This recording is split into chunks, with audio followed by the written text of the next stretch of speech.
Hello and welcome once again to the video. This one continuing my look at every race in the 2025 Formula One World Championship.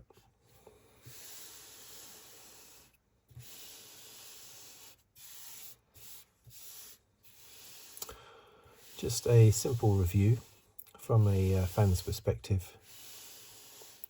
I've been a fan for decades, and this is just my take on the race.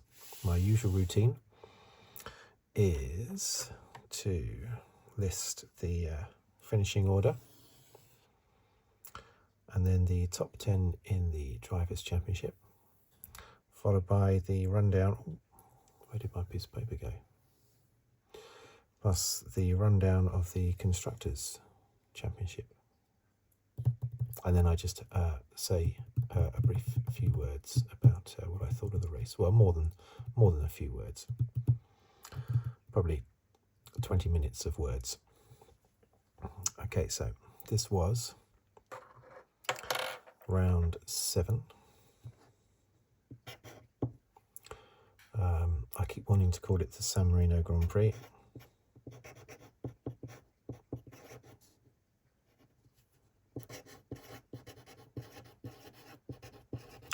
But it is, of course, the Emilia Romagna Grand Prix, named after the region where Imola is, and no longer named after the nearby Principality of San Marino. Something that I've talked about at length in my previous 2 videos, released within the last week. Okay. So, I need to make sure it's in focus. Let me put down the winner first, yeah? Right, so first place.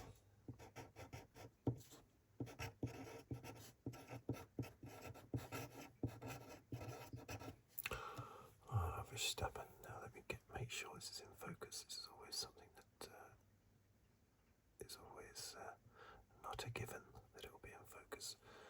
Okay, so second. Norris.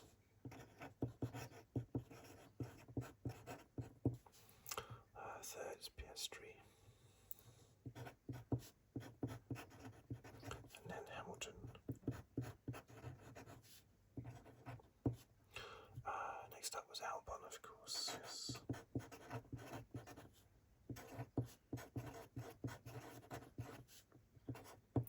Followed by Leclerc, and then Russell. Sainz. Next up, of course, was Hadjar.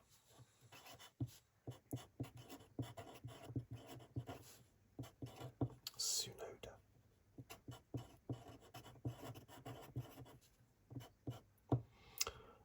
Alonso. Hulkenberg.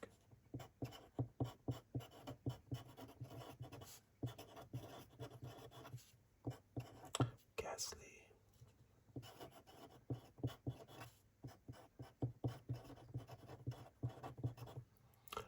Lawson.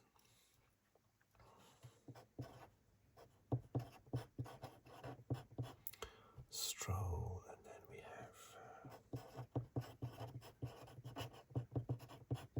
Colapinto.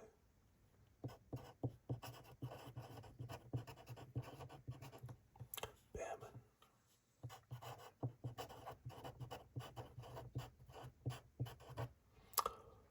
Bortoleto.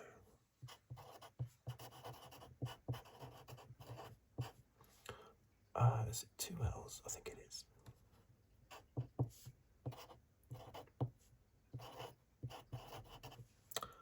And Ocon, those last 2, of course, were non-finishers. Still in focus. I like to think it is. Why not? Yes, good. Okay, so Drivers' Championship. Very exciting Drivers' Championship. Piastri 146. Norris 133.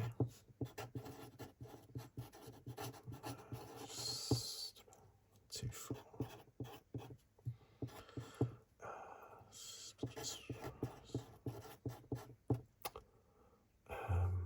Yeah, what was he on? 99.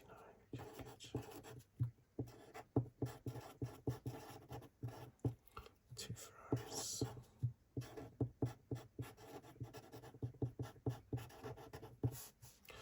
53. Antonelli. 48.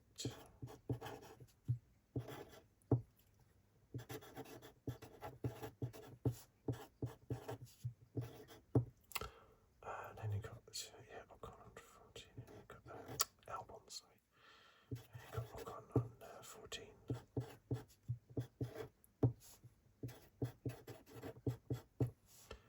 Stroll 14. Okay, Constructors' Championship then. We've got McLaren, of course, up front. Mercedes. Hanging on to second, 147.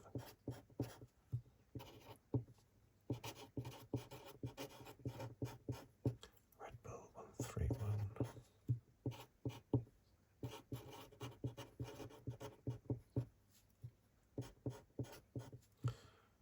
Ferrari, Force Williams. 51. And then we got Haas. 20. Aston Martin. On 14. Still in focus, I like to think. Let me just have a look. Let's go over there. Yeah, still in focus, I think. 8th is Racing Bulls. Well, Racing Bull, actually, isn't it? Yeah. On 10.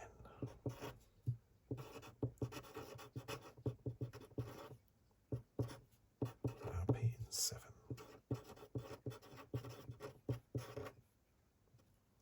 Sauber 6. Okay, so what did we think of that race? Well, that race was fantastic. Normally, I love this circuit. I love Imola.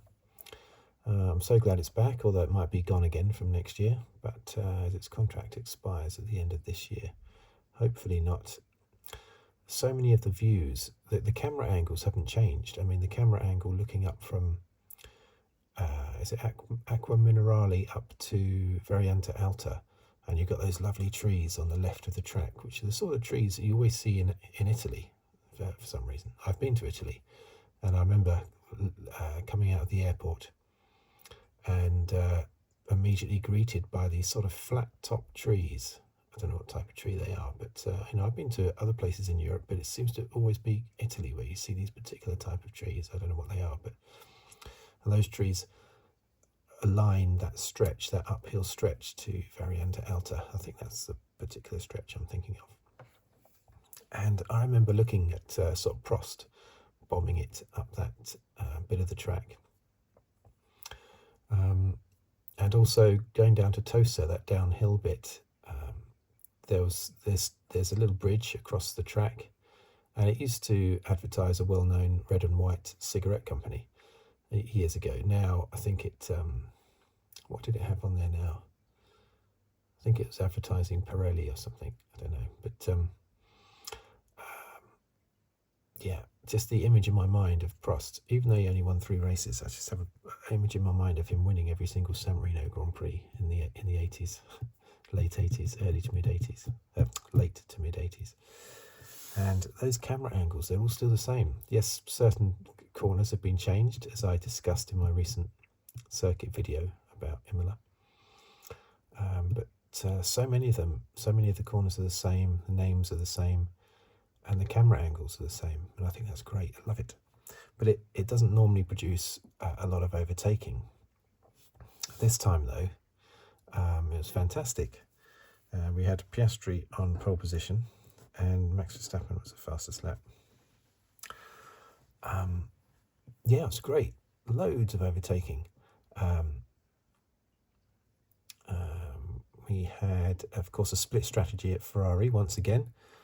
Didn't cause any problems this time. Not that it caused some entertaining radio messages last time out, but no actual grief between the drivers and the team at Ferrari. But yeah, they had another sort of split strategy, but then that split strategy didn't really have an effect. Right at the very end, Hamilton was able to blow past Leclerc on Leclerc's much older tyres, quite simply. I don't know why Leclerc didn't come in, but anyway.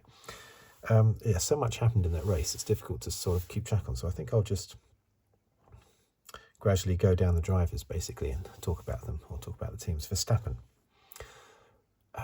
fantastic again, fantastic in qualifying, fantastic passing manoeuvre on Piastri. It looked so clean and smooth. Of course, the reason why it was clean was because Piastri allowed it to be clean. I mean, had the roles been reversed, I suspect at least one of them would have ended up in the gravel trap. But it was Piastri's polite driving, basically. I don't think he had much of a choice when Verstappen was suddenly alongside him, but he could have easily still slammed the door shut in Max's face, which I think is what would have happened the other way around, even if it caused an accident. But Piastri was very polite and thought, oh, he's alongside me, I better let him through. So it was a very smooth manoeuvre in the end by Max. Really looked easy, and of course it wasn't easy.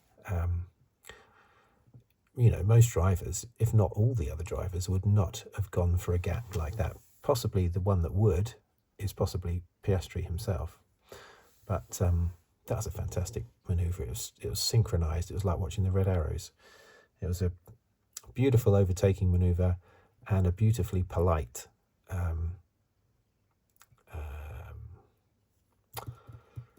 defense by Piastri, basically. It made it look very nice. So yeah, great move by Verstappen, and then of course he just pulled away. He benefited from the safety car. He got about 10 seconds from the virtual safety car, didn't he? And I think he always had it in control. He didn't win by loads in the end. Norris was sort of matching him for pace at the end, but Verstappen could have probably gone faster. And of course Verstappen praised his team, which I thought was great. Normally he words it as if, look at me, I've managed to get on the podium, I've managed to win this race despite the car being a piece of junk. And not this time, though. This time he actually praised the team, which is good. I mean, I suspect it's both annoying and thrilling to be in the Red Bull team somewhere as a mechanic or somewhere back at the base or something. Because, yes, they're probably all on bonus pay because of Verstappen's wins. So they probably love the fact that Verstappen's in the team. Most of these teams have performance-related pay added on to their salary, sort of thing. So, yeah, they would think that was great. But at the same time, it must hurt when Verstappen is constantly slagging off the car all the time. It won't go round corners when clearly it can. Otherwise, Verstappen would be driving off the track and into the sea. So clearly it does go around corners. Clearly it does go in a straight line. Clearly it is powerful. So sometimes it comes across, Max might not be intending it to, but it comes across like Max is saying, I'm driving a piece of junk, but I'm so fantastic that I'm able to still perform in it. That's what it sounds like he's saying sometimes.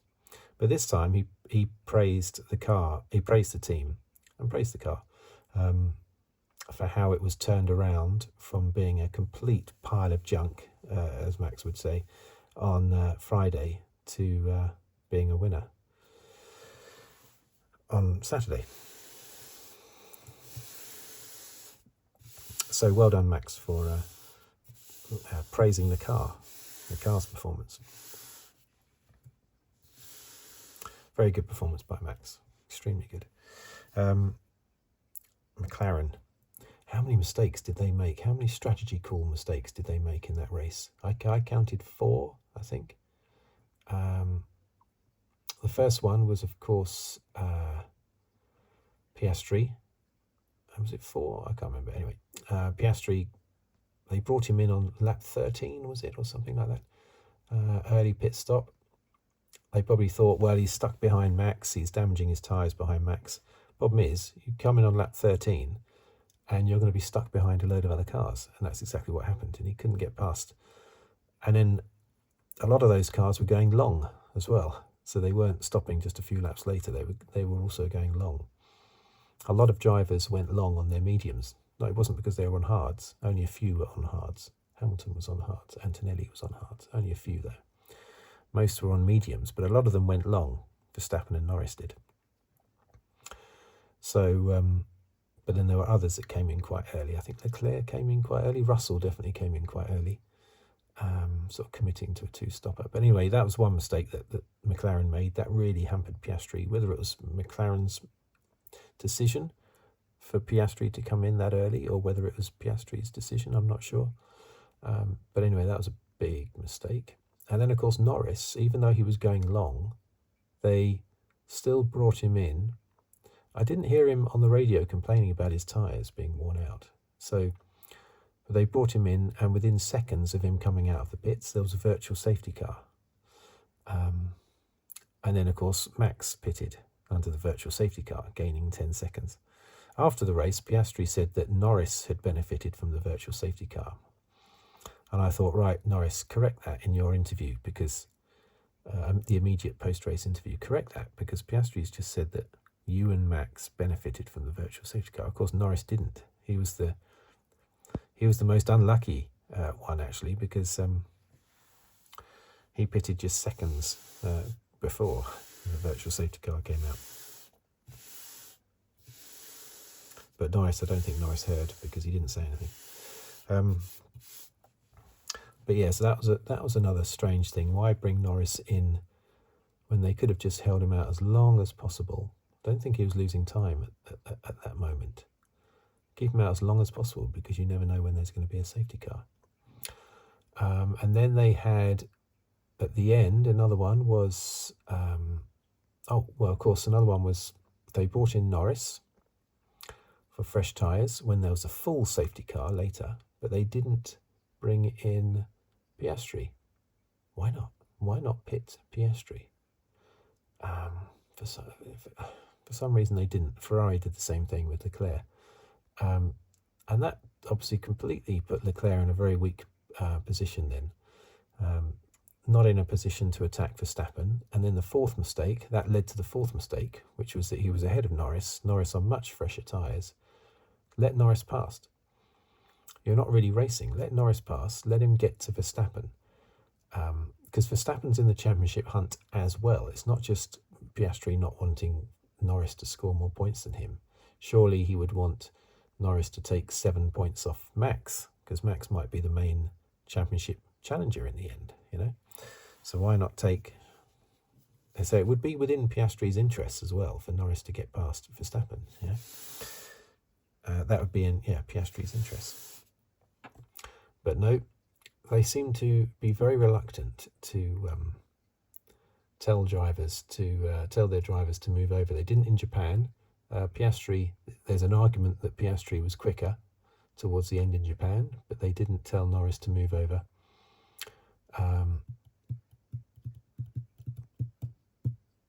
So you could say that these two incidents equal themselves, basically. But it did mean that the McLarens basically settled for second and third, both in Japan and here. I think the big difference, though, in Japan, they were on the same strategy. Here, Norris was on much fresher tyres, like 15 plus laps fresher tyres. So they're on basically different strategies. So here I think there was more of a case for Piastri letting Norris through rather than Norris letting Piastri through in Japan. In Japan, it was just a case of Piastri was a bit quicker.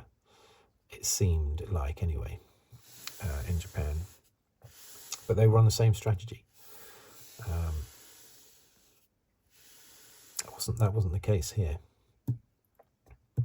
So that was lots of strange strategy calls that tripped up McLaren once again. They don't like team orders, and in a way that's good, but it's good for the viewing public, but it's not good for the team. I mean, last year they refused point blank for such a long period of time to support Norris, to get Piastri to support Norris in races towards the end of last year's championship. And by the time they eventually did it, it was too late in the championship. Championship was gone. I mean, he would have lost the championship anyway. But they could have helped Norris if they'd done proper teamwork last year. So I hope for Norris's sake, he's not ordered to do the same. He's not ordered to do that this year, because he can categorically say, no, I'm going to wait until the last race and then I'll help Piastri if he's way ahead of me, not before that. So it's the same as last year. But yeah, it's very strange. It's very strange how McLaren work. And Norris can't say that he beat Piastri. I mean, it's great for the championship that he, and great for me because I want Norris to win. But it's 13 points now as the gap instead of 16. So from the championship point of view, it's good for Norris. But I don't think he can take any kind of personal glee. What's the right word? Accomplishment. I don't think he can take any sense of accomplishment from beating Piastri because he was on much, much fresher tyres.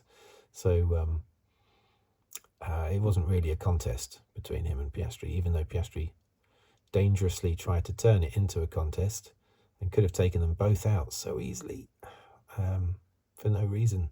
Just let him go past, you know, like Leclerc did. The Ferraris are much better at that. They will let each other go past if they're on different strategies. But Piastri, try telling Piastri to move over, dearie me. So I think Piastri is the one that's the most like Verstappen in that regard. In a way, I think Norris is too weak. I mean, after the race, Norris said he didn't have a problem. He didn't have a problem with Piastri not being asked to move over and let him through, which I thought was a bit odd. It's nice and polite and friendly, but strange. But then again, not strange for Norris to be like that, I guess. He's a bit soft like that.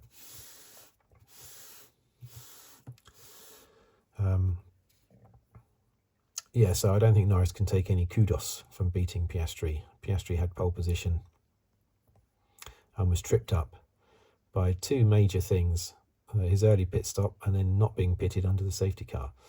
So, but it's still good for the championship. And Norris is driving very well on Sundays. He's just tripping himself up on Saturdays, which gives himself loads of work to do on a Sunday. And he's often lightning quick on a Sunday. But still finishes behind Piastri because Piastri's done the work on the Saturday. But anyway, the Ferraris, it's fantastic, really good race pace, which they've been showing periods of. Although Hamilton said something telling after the race. He said, "It's great, it's fantastic, I'm very positive, I'm happy and everything. We just have to know where the speed came from." And he was saying that at Mercedes, you might remember. For 3 years, he was saying, oh, yeah, this was a good race weekend. We don't know why. We have to sit down and figure out why we were so much quicker on this race weekend than previous race weekends. And in the following race weekend, they would be slow again. And Hamilton, it must be driving Hamilton nuts, the fact that he's going through exactly the same thing that he went through at Mercedes for a few years. I'm not knocking Ferrari there. I'm glad he's in the Ferrari. But obviously this year, the Ferrari, they're having all sorts of balance issues, which they had so much at Mercedes as well. So it's like he's brought that problem across from one team to the next. But anyway, this was a fantastic pace, and it was great for the Tifosi. 4th and 6th. Yeah, at the start of the year, if you told them that it was going to be 4th and 6th at Imola, the Tifosi would have been most displeased, of course. But with the season that they've had and qualifying 11th and 12th, 4th and 6th, it's fantastic. Lots of entertainment for them to watch constantly. Loads of overtaking by both drivers. Hamilton didn't really beat Leclerc, but Leclerc wouldn't have necessarily beaten Hamilton either. I think they were level on pace, but they were on vastly different race strategies throughout the race. They started on different tyres. So it's very difficult to compare their performance, but I would say they were pretty much on a par performance-wise in this race. So yeah, I'm very pleased that Hamilton's managed to get in there with a 4. He was 1.4 seconds away from Piastri in the end for third place. I think he got past Leclerc very quickly, didn't he? I can't remember now if Leclerc then let him past, specifically let him pass, but he got past Leclerc very fast anyway. So I don't think he was held up. It would have been frustrating had he been held up like Piastri was desperately holding up Norris. And then Hamilton goes and finishes just 1.4 seconds behind Piastri. Could have been on the podium, you know. In fact, in the green room after the race, Norris makes some comment about Hamilton being on fresh tyres at the end or something, and Piastri says if he'd got past Leclerc quicker, as I say, I don't think it took very long, but this is what Piastri said. He said, I don't know how Piastri would know, but anyway, I know they've got TV screens on the racetrack, but it's incredible how they seem to be able to follow the race. Anyway, yeah, Piastri said if Hamilton had got past Leclerc quicker, Hamilton would have been on the podium. And both Norris and Verstappen sort of did a double take. I went, really? I went, yeah. From 12th on the grid. And Hamilton was very close to being on the podium, ahead of the McLaren of Piastri. Albon, isn't that his third, fifth place this season, and his second on the trot?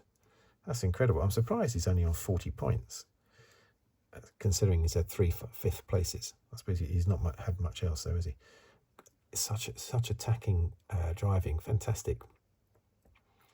There was that ding-a-ling-dong with Leclerc, which Albon came off worse, and Hamilton managed to get past Albon because of that. But then Leclerc had to give the position back to Albon. Who was overtaking who there? I think it was Albon overtaking Leclerc, and Albon was comfortably ahead, wasn't he? Or was he alongside?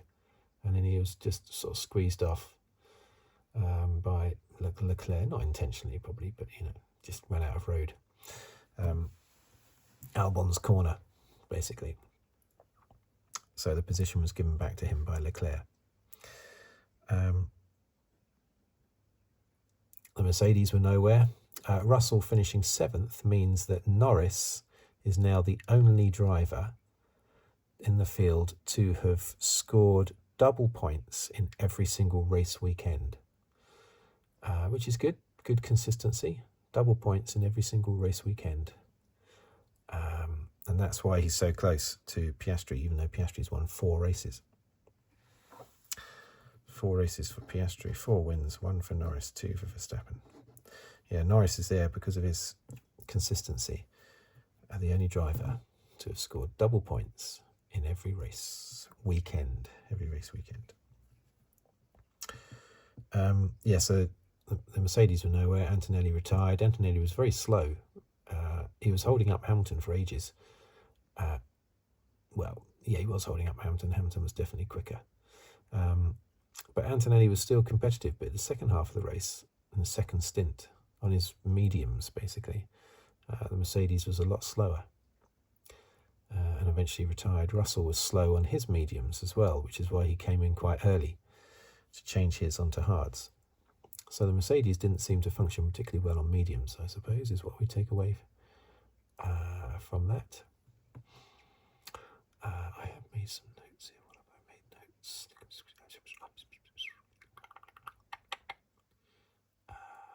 Yes, that's good. Yeah, it's very strange with the safety car, as I think I've already mentioned. Ferrari, they stopped Hamilton, didn't stop Leclerc, so Leclerc was then on knackered tyres at the end. McLaren, when Norris stopped, Piastri didn't. And to what extent was that decision made or agreed by Leclerc and Piastri? I don't know, but I thought that was a terrible mistake when that first happened, and nearly lost Piastri the podium, nearly lost him 3rd place to Hamilton, and Leclerc down in 6th. Russell, very good on old tyres. He's very good at making an old set of tyres last a long period of time. And at the end there, who was he defending against massively at the end? He defended a lot against Norris. Yeah, he had a ding-dong battle with Norris, didn't he? That was earlier in the race, though. But later in the race, on his old tyres, he was defending a bit against Hamilton. Yeah, he's just very, very good in defence, Russell. I would say he's up there with Verstappen in defence. And he can make his tyres last better than anyone, I believe. Hadjar, another strong performance by Hadjar. He was in the top 10 the whole race. Really good performance. He's just really good, solid driving by Hadjar. Oh, he's blowing the pants off Lawson, surprisingly.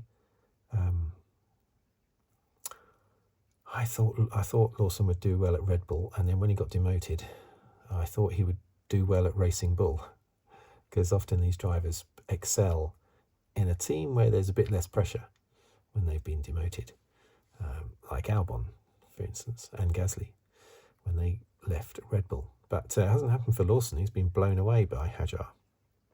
Tsunoda put in a good enough performance to come from the pit lane. Alonso, 11th again. Alonso described himself as the unluckiest bleep driver in the world. I don't know if you're unlucky for not scoring any points, because it's not like he's in a really good car and and then a piano falls on his head on the last lap or something, or onto the track in front of him or something. I don't think it's bad luck. I think it's just bad car. Yes, Stroll has scored points, but only 14. He's not exactly rocking the Casbah, Stroll. And he did finish 15th in this race. Hulkenberg, yeah, those 6 points scored in the first race. That's a long time ago now. Gasly, he had a ding-dong with Leclerc towards the start, didn't he? Which let about 5 or 6 drivers past. That must have been so annoying. I think it was classed as a racing incident, basically. And I think both drivers are okay with that. But Gasly definitely came off worse. Who knows? Well, he might have been in the points, I guess. Would he have been in the points? He might have just been in the points. Sainz, I should mention Sainz. Albon is doing so well that I tend to forget about Sainz, but he got 8th place. He's only a few seconds behind Albon, but of course, remember, there was a safety car, so that would have drawn the field together. I don't know how far he was behind Albon before that, but I would suggest that in this race he was once again comfortably beaten by Albon. The others, well, Stroll, Colapinto, nowhere. Bearman, Bortoleto. Ocon, I didn't see his retirement. That was obviously quite early on, definitely before Antonelli. But anyway, there you go. Fantastic race. Good for the championship for Norris to eventually stem the tide a little bit, but psychologically, Piastri still had the better weekend. So I don't think Norris is going to be going, yes, I've got him. No, you've pulled back some points, but I certainly am still worried about Piastri, because he has been out driving Norris on Saturdays, and of course Saturday is extremely important. He's not out driving Norris in the race, but we're not really properly able to see them up against each other, because Norris, apart from the first race in Australia where he won, Norris has always been behind other cars, desperately trying to fight his way through the field because of his qualifying performance. So the one time he's been out front, he's gone on one, and that was a very difficult race to win in Australia with all the safety cars and the rain and the damp patches. Yes, Piastri was close up behind him for a lot of the race, but still Norris kept it together in very, very difficult conditions. When he's out front, Norris is unstoppable, in my view. He just can't get out front. And his overtaking is a bit ropey as well. Even though he did some good moves, he had to pull off a very good overtaking manoeuvre on his teammate towards the end of the race. He shouldn't have had to, but he did. And he did on Russell as well, good overtaking manoeuvre on Russell too. It just takes him a while. It takes him lap after lap to get into the right position until he eventually does it. And he still keeps trying to overtake around the outside. What's the matter? Stop overtaking continuously on the outside. A little bit, yes. And he did pass Piastri on the outside, and I think he passed Russell on the outside. But Norris, 100% of his overtaking attempts are always on the outside. And that allows a driver like Verstappen to just inch slightly over, sort of thing, to the outside, to just sort of like gently shove Norris off the circuit. But anyway, there you go. Hopefully Norris can continue his consistent form. He's only just behind Piastri, but he needs to win. He really does, for his confidence. Yeah, Williams doing really well in the championship.